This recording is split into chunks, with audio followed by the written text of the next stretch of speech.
Hello, hello, comment va? J'espère que vous avez la forme, hein. Les iPhone 13 sont sortis, c'est vrai qu'on en parle un peu de partout en ce moment, et à moins que vous viviez dans une grotte, je pense qu'il a été impossible pour vous de ne pas tomber au moins une fois sur les vidéos iPhone 13, hein.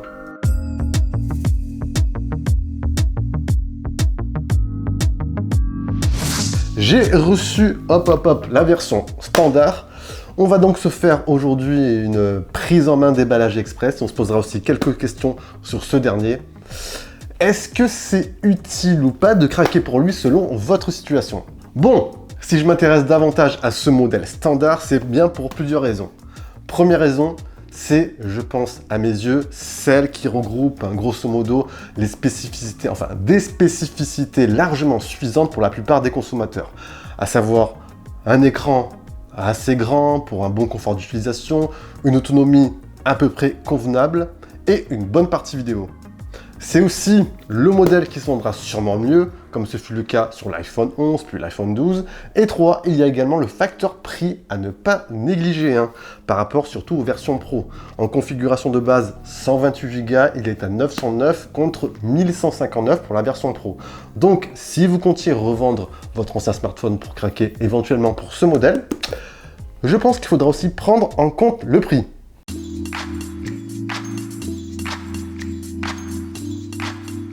C'est toujours un plaisir de déballer un smartphone, et oui, bon, si vous me suivez régulièrement, on déballe pas mal de smartphones durant l'année, et franchement, il y a toujours ce petit côté, ce petit effet surprise, lors d'un premier déballage.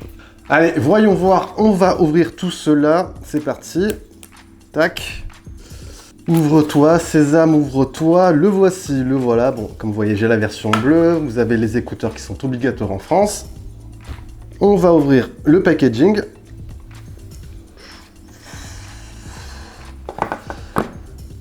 Le voici, le voilà, franchement, c'est pas mal du tout.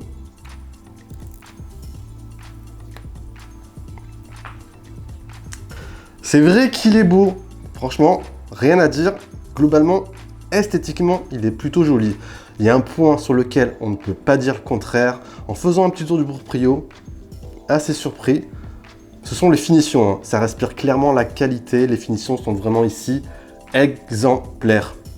Dans la continuité, parlons un peu technique. Alors, on a une face avant protégée par du verre Ceramic Shield.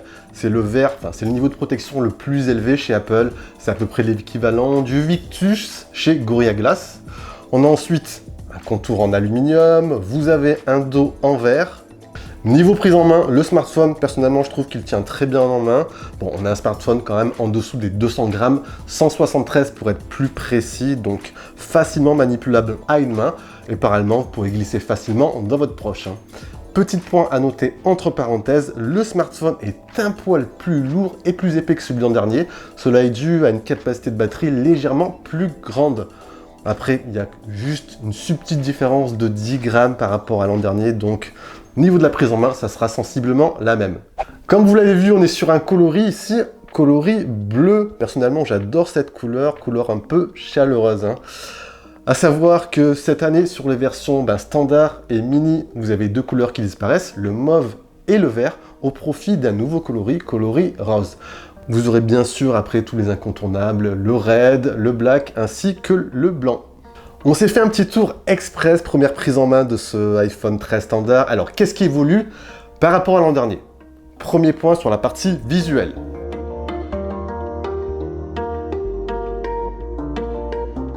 Pour la première fois depuis 2017, l'encoche est réduite. Elle diminue de 20% par rapport à l'iPhone 12 de l'an dernier. Apple a réussi en fait à réorganiser tous les capteurs pour avoir un gain de place ici.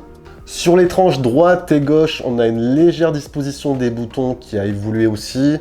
Bon, voilà, cela aura pour effet que vous ne pourrez pas utiliser vos anciennes coques d'iPhone 12 sur ce nouveau modèle. Un poil dommage. Ensuite, à l'arrière, vous l'aurez sans doute remarqué, les capteurs changent de disposition.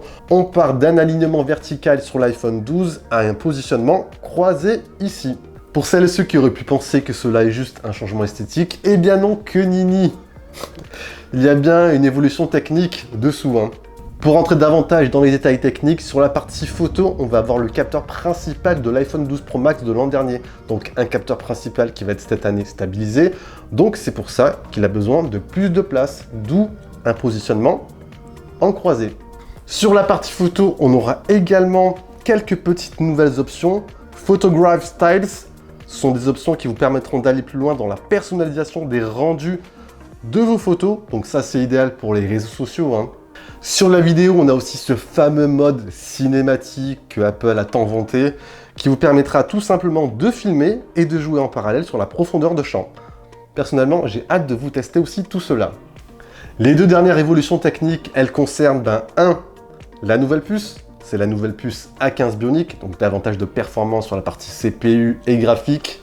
Et comme je vous l'ai dit également en amont, on a une évolution de la capacité de la batterie qui vous permettra de gratter son Apple un peu plus de 2h30, donc à vérifier sur ce point.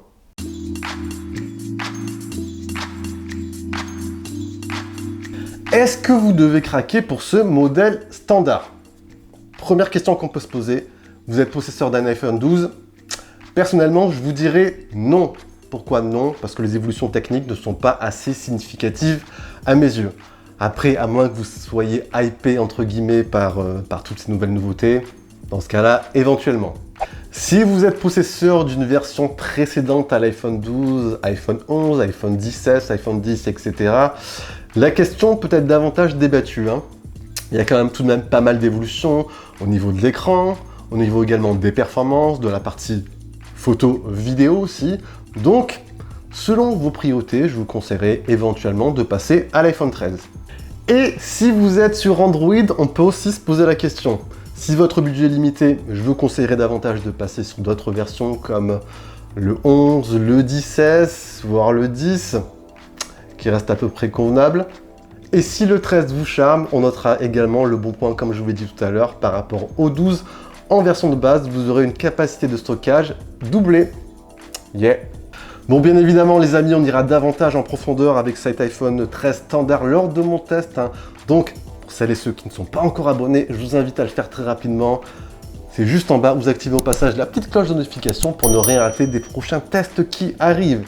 Et voilà les amis, sur ce, c'était Jojo. Si vous avez des questions, ça se passe en bas dans l'espace commentaire. Vous avez apprécié, on envoie le gros pouce bleu. Vous connaissez bien sur la chanson. On se dit à la prochaine. Prenez soin de vous. Allez, ciao, ciao.